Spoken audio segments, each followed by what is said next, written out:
Good. Good evening, everyone. I guess I can just start with this week.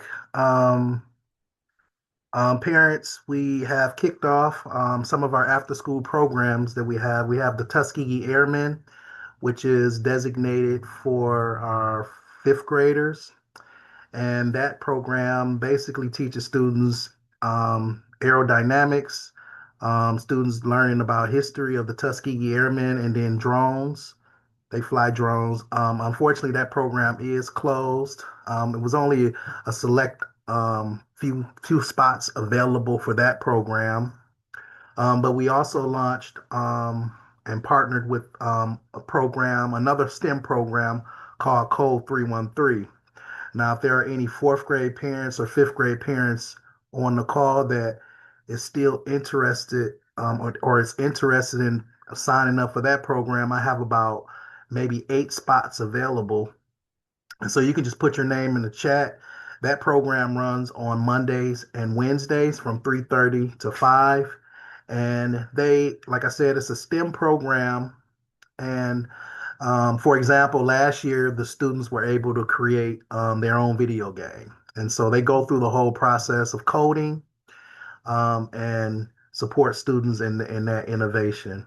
And so again, if it's a fourth or fifth grade parent on that is interested, please put your name in the chat, and I'll get them get you the registration.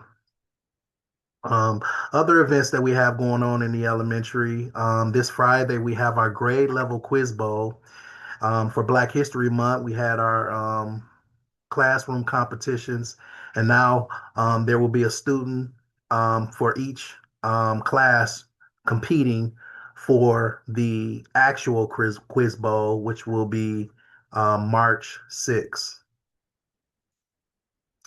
So we look forward to those students participating. Parents, you should have received information on and so that your students can be supported with being able to memorize those history facts, Black history facts. Other events that we have moving into March, our fourth graders will be attending a field trip to Junior Achievement. Junior Achievement is an organization that supports students with financial literacy. And so we will be taking our fourth graders there on March 3rd. And then on Wednesday, March 4th, our fifth graders will be going to the same um, financial part, the same field trip. Also on March 3rd, we will have our third graders going to the Outdoor Adventure Center. That is ran by the Detroit DNR, and they basically have activities, indoor activities, even though it says outdoor, that basically aligns with the third grade curriculum. And they basically talk about the nature of Michigan, and their students are able to participate in those activities. Um, just want to remind parents that on March 10th, we do have our parent teacher conference. That is our third one for the year. So come on out for that event. Um, and then that following week, the 17th, we have our annual literacy carnival. It's going to be events where you can work with the teachers and play games with the students. Last month we had, or earlier this month, we had our math carnival. It's a great turnout, great event. And so we want to do the same thing to support our literacy. And it's an opportunity for some good fellowship, and that is March 17th. Um, and last but not least, if there are any fifth grade parents online, we are offering fifth grade camp again this year. If you missed the introductory meeting, we do encourage you to reach out to the homeroom teachers. We do encourage our students to participate. Camp is going to be this year, April 27th through the 29th.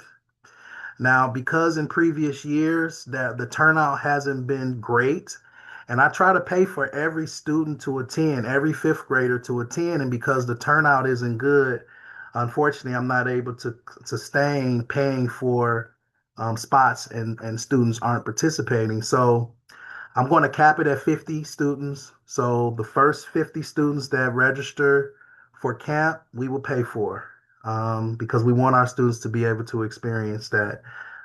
So, like I said, if you're a fifth grade parent and you want more information, please reach out to your homeroom teacher and they will have that information for you. Um, and that is all for the elementary. Again, I did see someone in the chat that is interested for code 313. So I'll get your names and then I'll get you the information. I get your student the information tomorrow so they can sign up. Thank you, Principal Anderson. Parents, if anybody has a question for Principal Anderson right now, you can put it in the chat. He's looking at that, or you can unmute yourself. And we believe in engagement and interaction with one another, so you can just unmute yourself and ask a question if you have a question for Principal Anderson. If not, we're going to move on. I do appreciate you guys keeping up with us. We haven't had a PPN meeting due to December. We celebrate, the winter concerts in January because of the weather.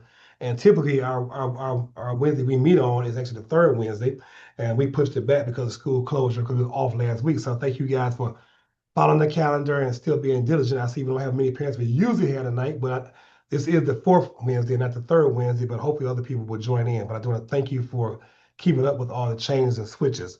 Principal Green, unfortunately, could not be here at the middle school, but he did give me a litany list of things to talk about that's up and coming.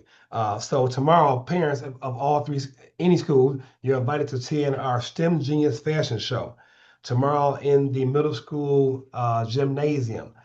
This is a class in the middle school that they've been working on a fashion show for the past 3 to 4 months. And so we're excited to have the fashion show tomorrow. So parents, please come, whether your child's in the middle school or not. Please come out support. This is a district initiative. Tomorrow in the gym at 1 to 3 p.m. is the STEM Genius Fashion Show. The Young Gentlemen's Club, we have an author come in on Friday morning. This is a collaboration with all three schools. The Young Gentlemen's Club is a male mentoring group that Mr. Principal Anderson, myself, Dr. Pate, Principal Green, Mr. T. Dot, the middle school social studies teacher, several other Mr. Counts, the dean of students of high school.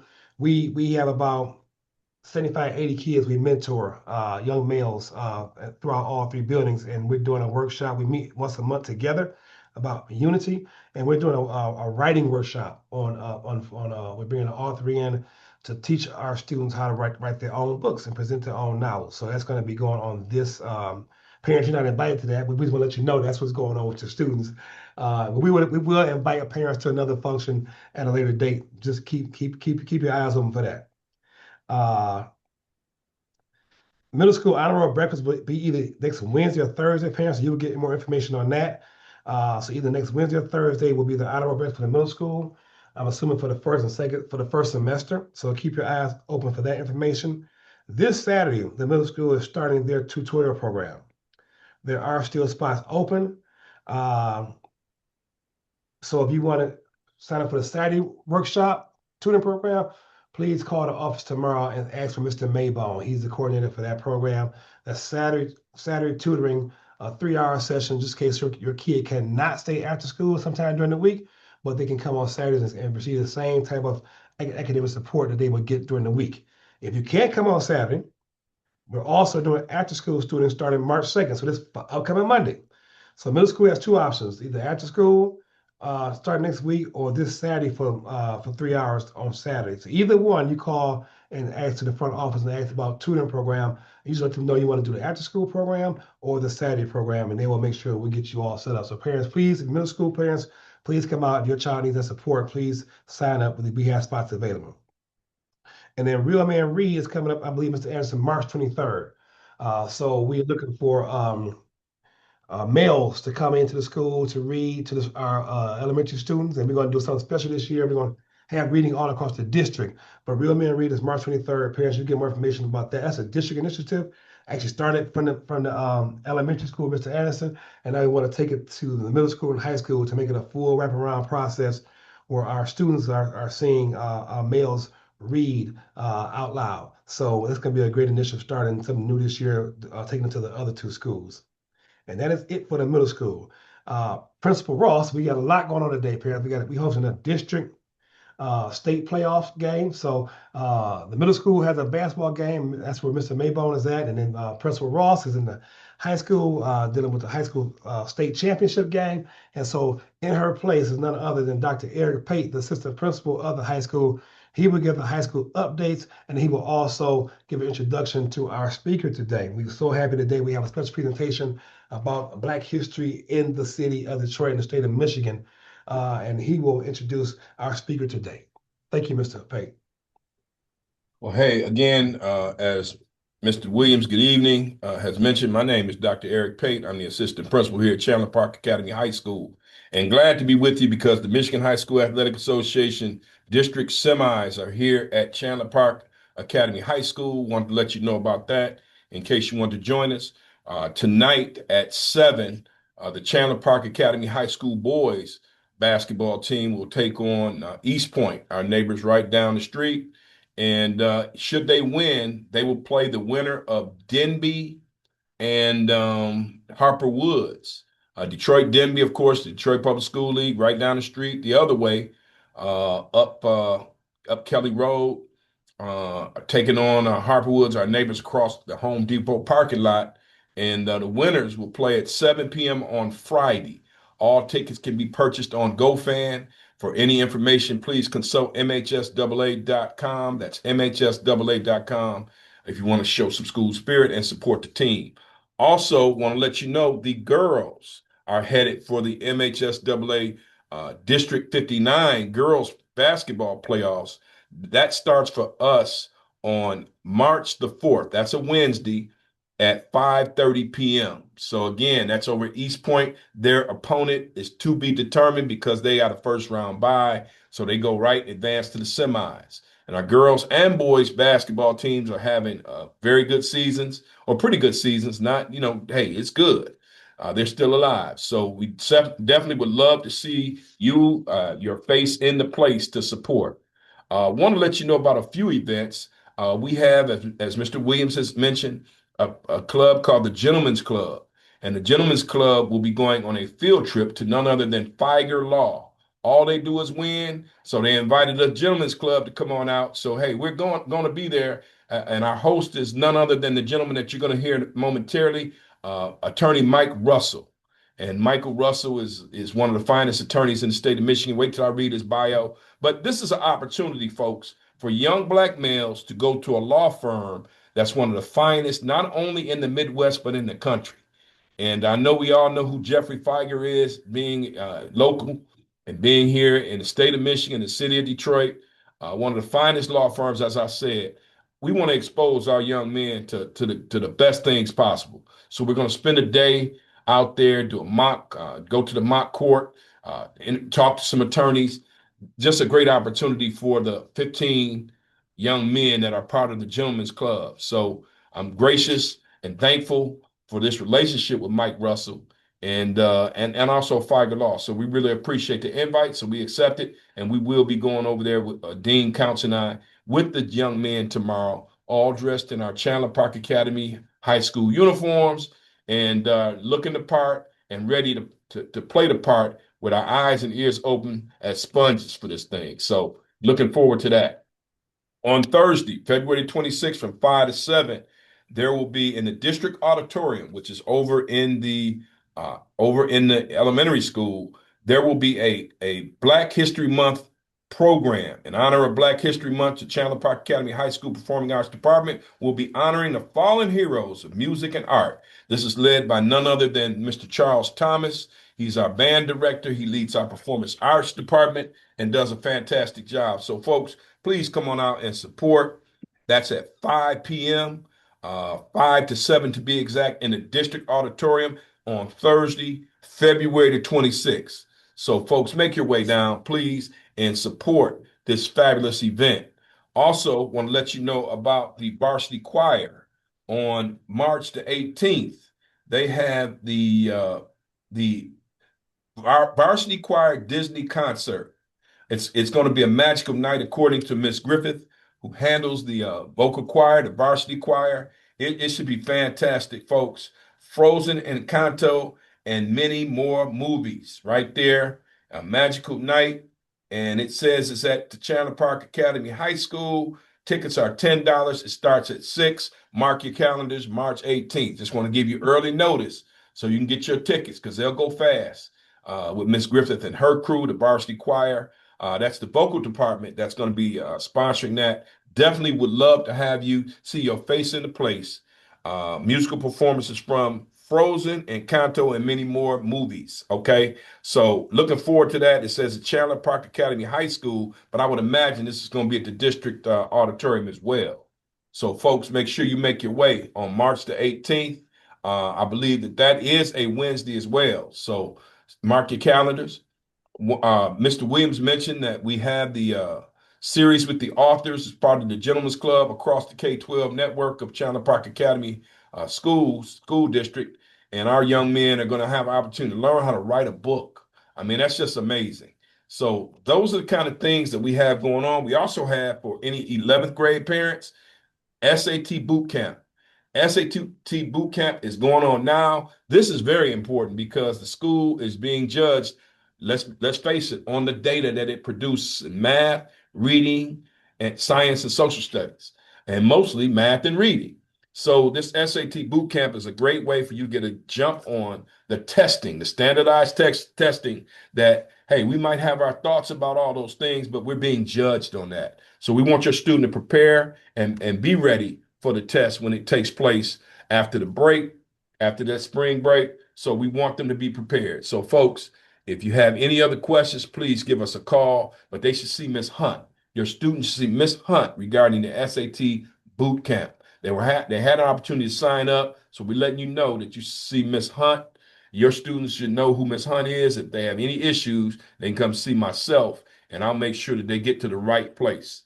So those are just a few announcements. We have quite a few more, but I don't want to belabor the point. I want to get right to it and get Mike Russell on with you because he has a great presentation for you. And as Mr. Williams so eloquently said, we've got a lot going on tonight. So I got to get down to this gym and make sure that things are going well. So I want to go right into my introduction of attorney Mike Russell. Mike has a career, and now that this is correct, of nearly 30 years in law, nearly 3 decades in law. And he served as a litigation and trial attorney with several prominent plaintiff and defense firms, and as a senior trial lawyer with a major insurance company. In 2004, after being requested to assist the Detroit City Council's efforts to address high insurance rates in the city of Detroit, Mike interrupted his litigation practice to become a legal public policy analyst for the Detroit City Council. Mike next went on to become Assistant Wayne County Corporation Counsel, where he spearheaded the nationally renowned nuisance abatement program, speaking at seminars across the country. In 2011, he returned to litigation, opening his own law office, and then worked with a plaintiff's firm before joining Feiger Law in 2015. During his legal career, Mike has received several awards, including the Michigan State University College of Law BLSA Humanitarian Award, the DCL, Detroit College of Law Wolverine Student Bar Association's Ron Brown Visionary Award, and the Tia Ned Gift of Life Award for his kidney donation to his older brother, Mike, who was an adjunct professor at Wayne State University, where he taught for 10 years. He served on the executive board of the Wayne State University Alumni Association and the Minority Organ and Tissue Transplant Education Program, MOTEP Foundation. Russell has been married to his wife, Shelley, for 32 years and have 2 beautiful children. Mike is also the former editor-in-chief of the South End, the Wayne State University's daily newspaper, and then is an avid Wayne State University football fan and alumni, and is a member of the best fraternity in the whole wide world. And I want you to tell Mr. Williams, Mr. Green, what I said as we record this. Yo to the good news. This is one of the good brothers right here. I've known Mike for about 40, it'll be 42 years in April. And I'm here to tell you, this young man This gentleman is a wealth of knowledge, and I just hate that I got to go to the gym. So if you could do me a big favor, folks, come on off your microphones, unmute this, and let's give our guest speaker for tonight a warm welcome as he comes to us, taking his time out to glean some knowledge to us. So, folks, come on off and let's hear the round of applause for this gentleman, Mr. Michael Russell.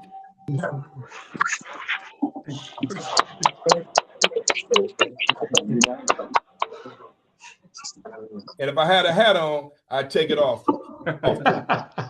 Mike? Okay. Mr. Russell, you can share screen now. Okay. Hit that button again.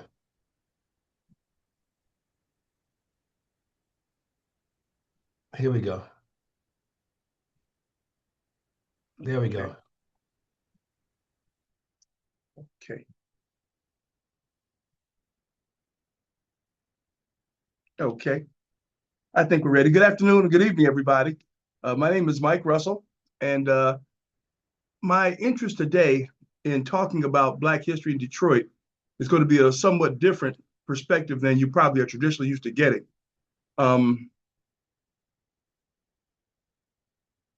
Coleman Young, Detroit's first Black mayor, Malcolm X, he had time in Detroit, Martin Luther King's speech, I Have a Dream, initiated here in Detroit, the first march he did on that speech was here.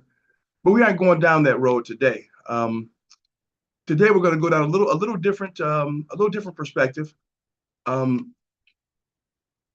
This isn't a history class, so I don't want to give everybody a bunch of knowledge and information that they have to memorize and try to regurgitate on a test down the road. What I want to do today is talk about the city of Detroit and the African American experience in Detroit right from its inception.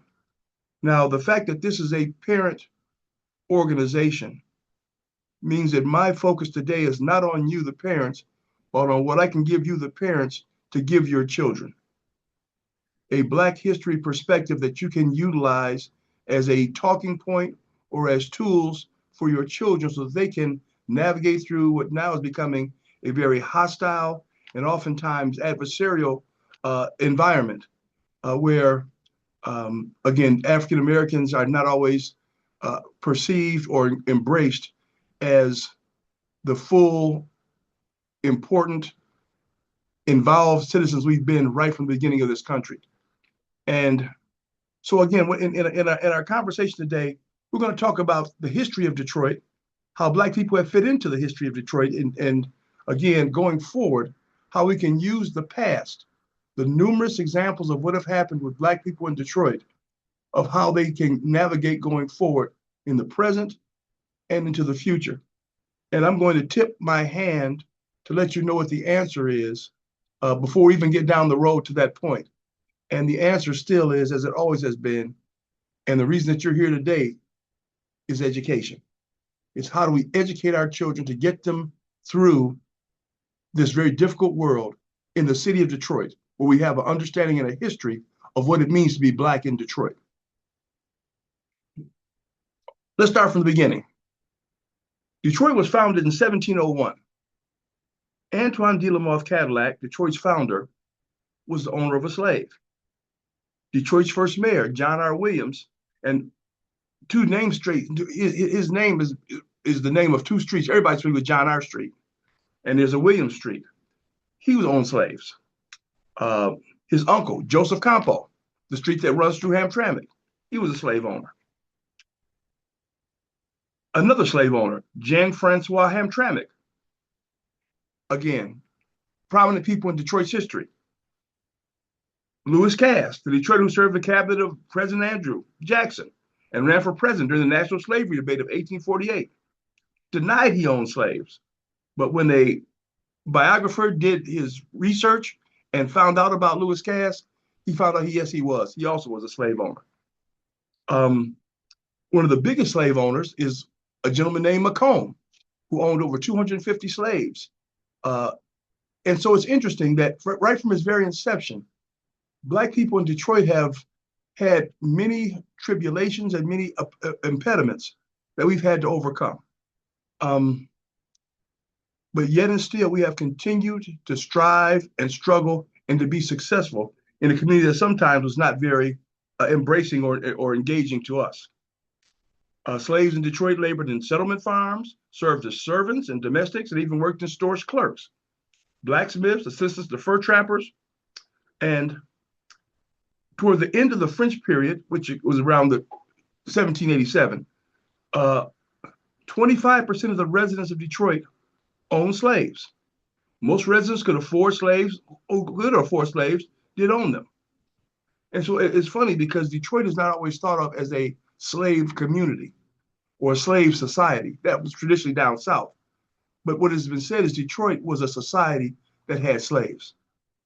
So again, even as we look at Detroit as a place of great opportunity, the beginning was still a place where Blacks had to struggle and fight to survive. Later, in the mid 1800s, Detroit became a beacon of hope. It was one of the last stops in a long journey for fugitive slaves before crossing the river to Canada and freedom. There are numerous historical sites in Detroit that have maintained their original sanctity to preserve African American history. And that goes to another interesting point too, because as long as there's been difficulty and challenges in Detroit for Black people, there have also been white people that have been very helpful and very benevolent and very happy to work with Black people to, again, help them achieve their freedom. And just from a personal standpoint, you know, I sometimes I'm very frustrated because I'm one of the few African Americans in civil law. And that's why I'm real proud to bring out the folks from Chandler Park tomorrow. We bring young people out to kind of tutor them and train them. But some of my best mentors were white men. And so when you go through the history of Detroit and you, again, remember my focal point, how do you train your children to navigate through Detroit based on this historical record? There's going to be challenges. We see that from the beginning of Detroit, but there are still going to be people along the way, white and Black, who will be very helpful and be very beneficial to the development of their careers and of their lives. So again, as you work with your young people, make sure they understand the challenges are going to be tough. Based on the history, it's going to be tough. But again, you have to be able to identify those good people who are willing to help and be a part of the advancement of each individual and of Black people in general. There were an estimated 200 Underground Railroad stops were discovered in Michigan between 1820 and 1865. A number of these stops were located right in Detroit. So again, the Underground Railroad was again a agglomeration of people and places trying to help Black people escape slavery from the South and get to Canada for their freedom. And again, this was Blacks and whites. The First Congregational Church of Detroit played a crucial role in the national anti-slavery movement. Refugees were hidden in the church until being led on boats across the Detroit River. The First Congregational Church and the Second Baptist Church were Underground Railroad sites. And from 1836 to 1865, Second Baptist sheltered and fed more than 5,000 fugitive slaves.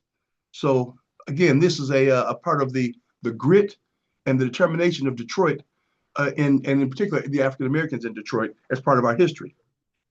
Well, something interesting happened at the turn of the century, at the end of the 1800s. The 1900s brought in the Industrial Revolution. The Industrial Revolution in particular, the Ford Motor Company and General Motors wanted to have workers on their assembly line. And this is where, in a significant part, the Great Migration took place. From the 1910s to the 1970s,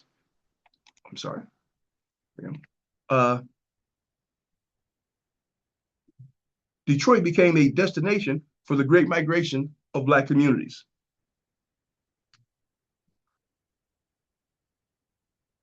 Yep, we gotta make sure I have the right screen up, I'm sorry. As Detroit's Black population grew from 40,000 in 1920 to over 300,000 in 1950, with many seeking employment in the automotive and war industries. Black communities joined and formed organizations to navigate and resist Northern-style Jim Crow. Through efforts to secure employment opportunities, union membership, decent housing, quality education, and political power, Detroit became one of the nation's major hubs of labor, civil rights, and Black nationalist organizing in the 1930s through 1950s. The first auto company to hire Black workers, Ford, became the largest employer of African Americans by the end of World War I. So again, we're talking about a community that from its inception was tough on African Americans. But as we begin to accumulate here and get good jobs in the auto industry, and again, from someone like myself who's a baby boomer, and I got a chance to see the tail end of the great migration and all the home ownership and the beautiful communities and all the good paying jobs at the auto industry that African Americans were able to acquire. I remember when I was growing up, my girlfriend, now my wife, virtually everyone in her family worked at the auto industry, either at Kelsey Hayes, at Ford, at Mercury, at Cadillac. And again, these were jobs that provided for African Americans to buy homes, provide really good environments for their communities. And again, it was just an extremely great way of life. I actually call the 1950s through 1980s the golden era of life for Black Detroit. It was again a time when money was being sent down to the HBCUs to fund the schooling, sent to family members down south, supporting different organizations, political and cultural. The churches became very prominent then because again, the parishioners all had money. They were working at the auto companies. So again, it was a wonderful time in Detroit, was coming up after this great migration and getting these jobs. In the decades following World War II, Detroit became one of the nation's major hubs of African American organizing for civil rights, human rights, economic equity, social justice, and political power. Now, and because of this growing political and cultural development from African Americans, you had a particularly bad race riot in Detroit in 1943. And at that time, that Detroit Rebellion, as they called it, demonstrated to the city, state, and nation that continued white rebellion, oppression to African American rights and empowerment could have disastrous consequences, as many people died during this riot of 1943. And it was interesting too, because what happened was when Blacks moved up from the South to get away from Jim Crow, working at the factories, whites from the South moved up also to work in those same factories and brought many of their same racism and cultural and social challenges to African Americans with them. So at the plants and in the unions, they oftentimes found somewhat of opposition from the folks who were just leaving from down south.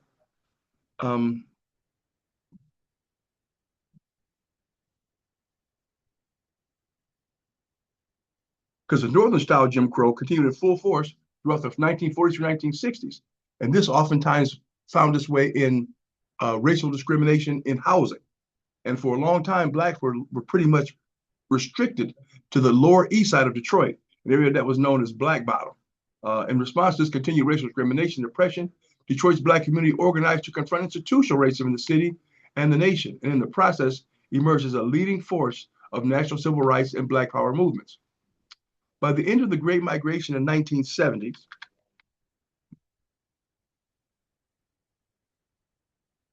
over 660,000 African Americans called Detroit home. So you had almost 1 million African Americans living in Detroit. Detroit elected its first Black mayor, Coleman Young, in 1973. At its peak in the 1950s, Detroit was home to nearly 2 million people overall. The auto industry powered middle-class dreams. Motown Records began to turning talent into hit makers. And from modest two-story homes in Detroit's New Center area, Blacks began to start getting out of the east side as they had more economic opportunities and again had more political power to get out of these locked-in communities. As automakers fled, now again, in 1958, at this pinnacle of all of this great opportunity, a recession pulverized Detroit's auto industry,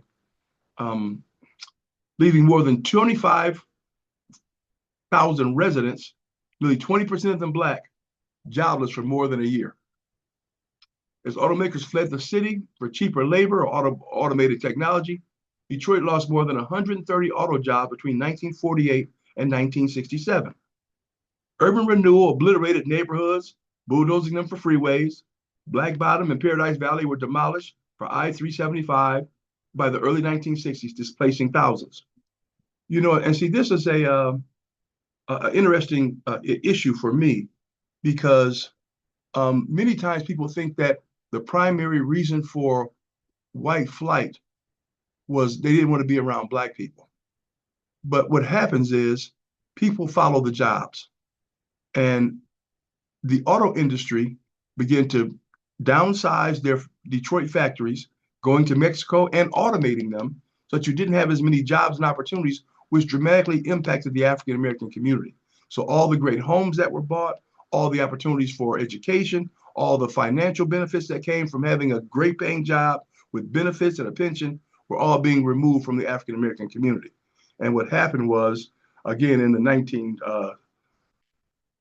60s, the pressure and the anger began to mount.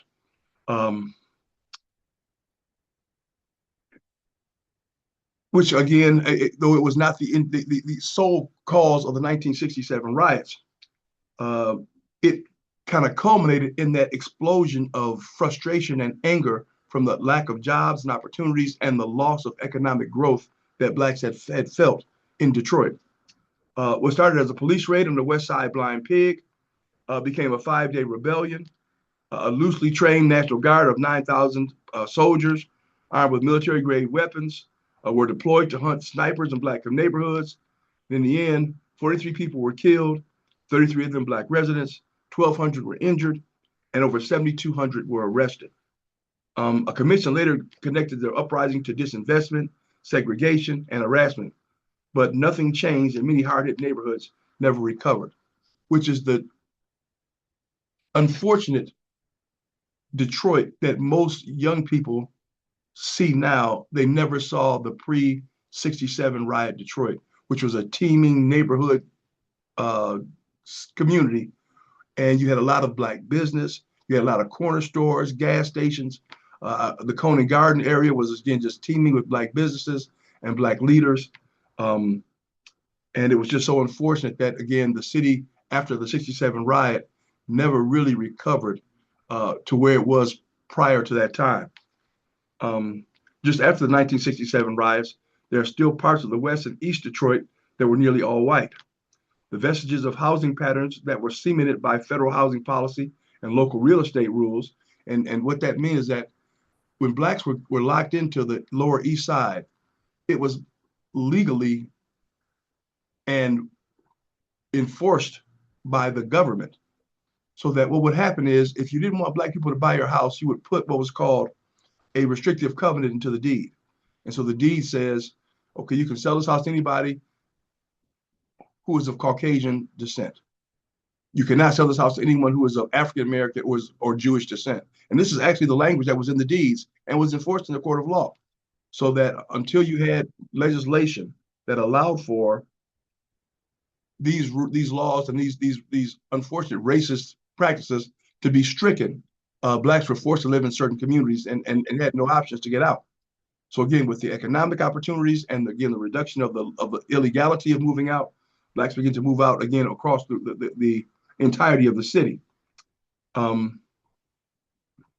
the interesting thing again is that, and again, as I always say, this is again for you to have information to tell your children about. So you understand Detroit and they understand the Detroit that they live in. Detroit is still the most racially segregated metropolitan community in the nation.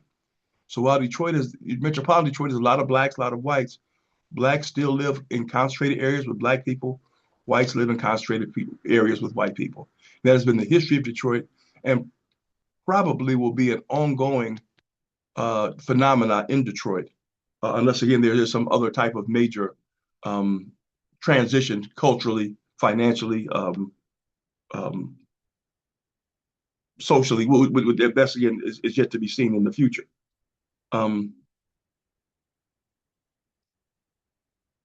For decades, Blacks had been confined to small slices of the city, creating tension that was a precursor for the anger that erupted in the 67. In 1970, 8 Mile was a racial boundary. Warren, which bordered Detroit along that iconic 8 Mile road line, had more than 179,000 people in 1970. But at that time, Warren just had 132 Black people living in it. So again, interesting dichotomy in Detroit of how Blacks and whites have lived together, but very separate. And again, part of the history of Detroit and the history, African American history of Detroit, is that we have always been a segregated people here in our community. Black political power in Detroit was realized when Coleman Young was elected in 1973. Again, at that time, the city was, for the most part, almost half and half, black and white. In his campaign, he vowed to integrate the police force and to work to end police brutality against black citizens. That was an epidemic at the time.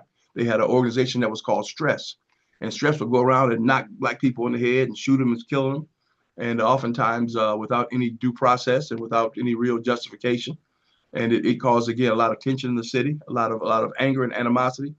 And again, Coleman Young vowed to end that, but that oftentimes was deciphered or was interpreted as racist.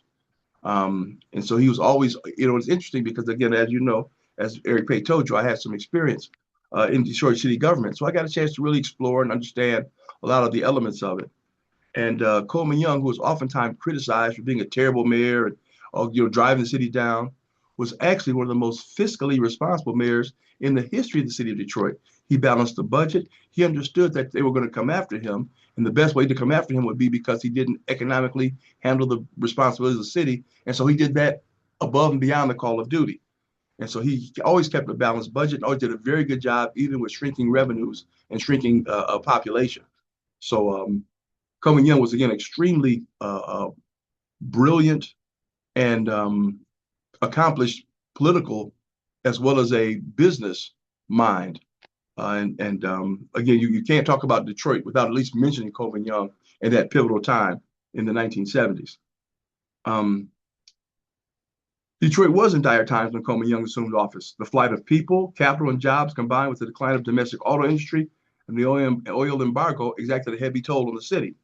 And one that, again, is now, people are just now starting to come out of that long-term challenge that the city faced. But again, people oftentimes want to say it's because black people took over, because black people had the city. But again, it was not a black-white issue. It was an economic issue. And what it was, again, when the auto industry, I look at it like this. Think about the forest, and you got a pool of water. Every animal in the forest comes to that pool of water to drink because everyone needs water. It could be the birds, the snakes, the dogs, the cats, the animals. Everyone's got to come to that pool to get water. That's how jobs are in cities. Everyone has to have a job in order to stay in the city, in order to be able to maintain themselves in that community. And so Detroit was an auto industry juggernaut. People came from all over the world to work in Detroit's auto factories because they needed the workers and they paid well. So when those jobs begin to decline, naturally the city's going to decline, just like if the pond of water in the forest evaporates and there's no more water there, the animals are going to leave. They're going to go somewhere else, so you got to find water. And so that's how it is when people need jobs. And that, again, is part of the interesting history and legacy of Detroit. So that now when we talk about, a new plant opening up, there was a time that meant thousands of jobs. Now it might mean a couple hundred jobs. There might be a couple hundred jobs that have certain special skills attached. So again, as you're talking to your young people about Detroit and how to survive through Detroit, you have to look at the history. You can't just say, oh, we'll get a job at the auto factory, because those jobs are no longer here. That is a Detroit of the past. And a significant part of the African-American history of Detroit is the auto industry. But again, as we go forward into the future, there have to be alternative routes that we can take to have sustainability and to be able to survive in a city where you can't just run down the street and get a job on the assembly line.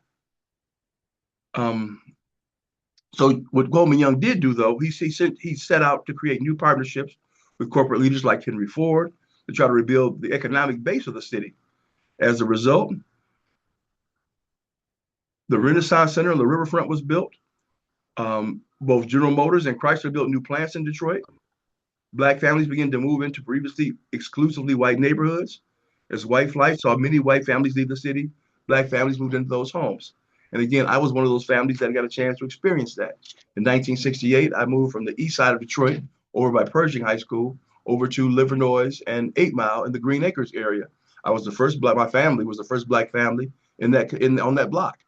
And so I got a chance to see firsthand the transition of African Americans into communities that previously were predominantly Jewish or white communities, and blacks never lived there.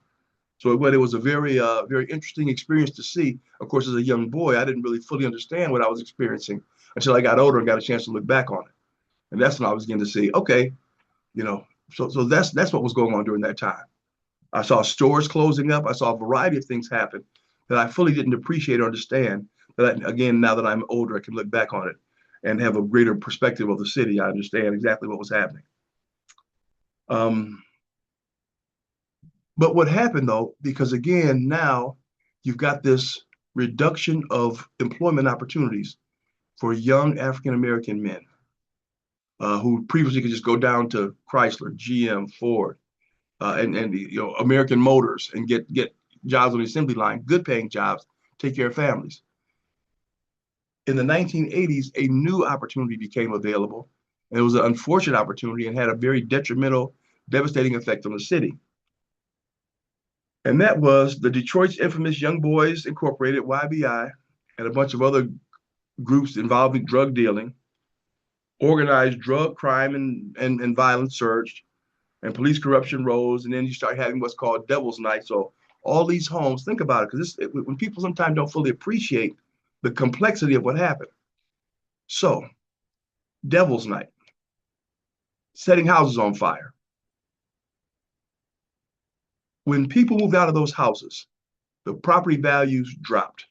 They begin to get blighted. There really was no purpose for the previous owners to keep those homes. So they would move out to the suburbs, and so you had these vacant houses. It became very convenient to have those houses burned down on Devil's Night because you had an easy target to blame. It's those clowns in the city. It's those boys burning those houses down. What you doing for the insurance money? And so you had a whole period of time where houses were being burned down in Detroit on Devil's Night. And it was easy to lump it into it's those Black people in Detroit. But again, there oftentimes were situations where those houses were burned by the property owners for the insurance money. And it caused a significant problem in Detroit because you start getting all these burned out houses. And again, it just was a terrible environment. And again, it caused additional people to move because they, of course, were not wanting to live next to blighted, burnt out houses. They didn't want to be around what they thought was a crime element. And so they began to move out to places like Southfield and Oak Park, and Blacks began to move out as well, too. So that, again, was another significant element of Detroit's African-American history. So again, just kind of as a brief precursor, we go back, from the time Detroit was founded, we've been under some sort of adversity. Through the time of slavery, Detroit was still a place of great difficulty, but again, it was a place where you had the Underground Railroad, where people were trying to get to a better place.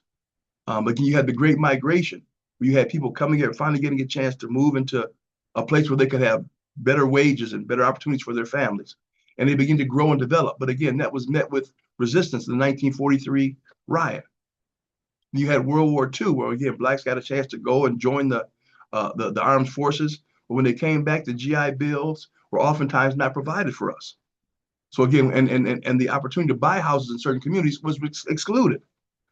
So again, we were all locked back into the same small, squalor ghetto communities until, again, around the 1960s when we began to really start branching out significantly. And again, that was, again, after the Civil Rights Movement, after the Fair Housing Act, again, a number of things that took place legislatively. And again, the 1967 riot, again, also part of a culmination of this pressure and oppression that was provided to Black people in Detroit. Excuse me, Attorney Russell, we got about 5 minutes, okay? I'm right in my last paragraph. Okay, no, I just want to give you a heads up. We good. And so all African Americans comprise about 25% of the Tri-County area right now in Detroit. Few people, Black or white, live in neighborhoods that mirror the regional average. Instead, Blacks are far more likely to live in major Black areas, whites in mostly white areas. Although some Blacks live in almost every census tract, most are concentrated in a handful of cities: Detroit, Southfield, Pontiac, River Rouge, and Inkster. So we've kind of come through this entirety of tribulation, and triumph in Detroit. But we still got Black history being made today. As Mary Sheffield just took the official oath of office for making her Detroit's 76th mayor and the first woman to hold the position, but also an African American, the first African American woman to hold the position of mayor. Her administration will prioritize incentives and support neighborhoods, enhance public safety, and expand education, job opportunities, and again, in a predominantly Black city that is surrounded by a predominantly white suburb. So again, as I, I'm sorry, I didn't go through. As I said initially, we've kind of seen the history of Detroit, the tribulations of Detroit, the difficulties of Detroit. So Detroit Black history, what's next? As our young people now have to take over and go forward in Detroit, what are the opportunities that are available for them? You know, the primary focus has always been education. The fastest way from poverty to prosperity is education. There still are a lot of very good schools in Detroit that African Americans can take full advantage of. But again, the future is not visible yet. There's still a lot of uncertainties that are going on in Detroit right now. And we've got a lot of young people that can, again, help to determine what is the future of Black Detroit and can make history in Detroit's future on the political arena, in the business arena, in the academic arena, in the legal and medical fields. There still are a lot of opportunities that African Americans can do some great things in this city. And in particular, the most important part is the necessity for the same toughness and grit and determination that Blacks have had from the beginning of 1701 up until now, 2026, 225 years later. So again, I leave you with the information I've given you, and I hope that there's something that I've given you that at least gives you some perspective to talk with your children about how they, are in a city that has always been tough. There's always going to be some level of racism. There's always going to be good people that can help you. There's always going to be some bad people. But again, the important part is that if you focus and you provide the level of commitment that you need, a Black person can make it in Detroit. And that's what I'm looking forward to in the future, is to see Black history being made when I'm sitting in my rocking chair, seeing fantastic accomplishments from Black people here in Detroit. So thank you so much for this time. Attorney Russell, thank you so much for that. That was definitely a wealth of knowledge. Wow, that was a Detroit history, Black history lesson from a whole other perspective and angle, because I did not know all of those things. So thank you for joining us, and for all the parents, please make sure you put your child's name and grade inside the chat. If you had any questions for Attorney Russell, you can always hop off your mute and ask right now. And for all the parents who missed it, this presentation will be on our YouTube channel. So it would be a lot more parents. We have an opportunity to be educated in Black history from a Detroit perspective, which is where we at. This is where we most of us are born and raised and reside. So, Attorney Russell, thank you for your time. We appreciate you coming on today, and we'll look forward to seeing you with the brothers tomorrow. All right, parents, everybody have a great day. Enjoy the rest of your Wednesday. Try to stay warm. Again, parents, we will have our Let's Talk meeting coming up soon. And I'll get more information out to you about that. Please come out tomorrow to our Black History presentation.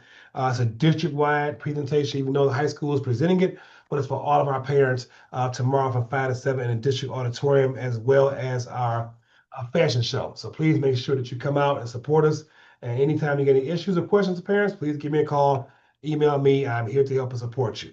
Have a great day. Thank you again, Attorney Russell.